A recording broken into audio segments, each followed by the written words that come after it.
Chapter 1. A dull, red glow, like that of a wildfire in the distance, or the burning ochre of a lava flow, suffused the sky, driving back the shadows of night. They weren't gone. They were never gone, but lingered always along the edge of sight, nightmares that would not end, but lost some of their potency in the light of day. Well, they would have anyway, if this weren't hell, where nightmares are pretty much the steady diet of the eternally damned. Besides, the lurid radiance I'm talking about was emanating from the throat of hell, that great yawning chasm that stretches from the mouth of hell at Gates level all the way down to Satan's office suite in the ninth circle. Still, the scary shadows weren't as obvious because the infernal realm was now cooking on high instead of a slow boil. A new day, or what passes for day around here, had begun. I took in Hell's version of dawn from the steps leading to my office. To be accurate, it was not really an office, but more of a beat-up trailer that wouldn't have been allowed its rectangle of concrete in any self-respecting trailer park back on Earth. Still, it was command central for the Underworld superintendent of plant maintenance, me, and my trusty sidekick, Orson, as we endured our never-ending punishment of being lousy handymen. Hey, it's a lot worse than it sounds. Have you ever been bad at something? I mean, really, really bad? Stinko, like someone with 2 left feet and an inner ear infection trying to execute a pirouette during the climax of Swan Lake? Not pretty. So doing something you really suck at, not to mention hate, for all eternity is an excruciating, if highly specialized, form of hell for me and Orson. Speaking of Orson, he had beaten me into the office that day, something almost unheard of since he was famous during his lifetime for being late, and I was obsessive about being early. I knew he had preceded me because the door was already slightly open.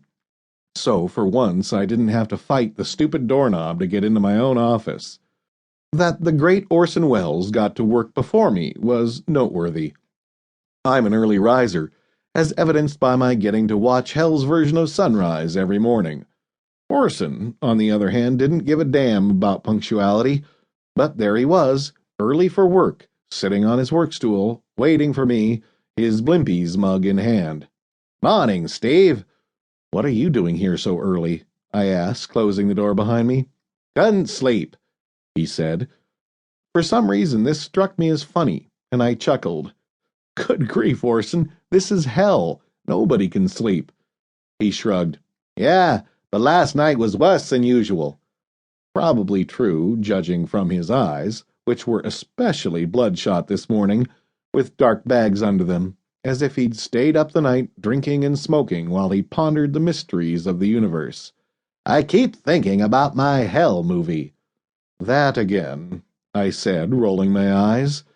"You know, there's no way. Correct that. There's no way in hell that Satan's going to let you make a promotional video about hell."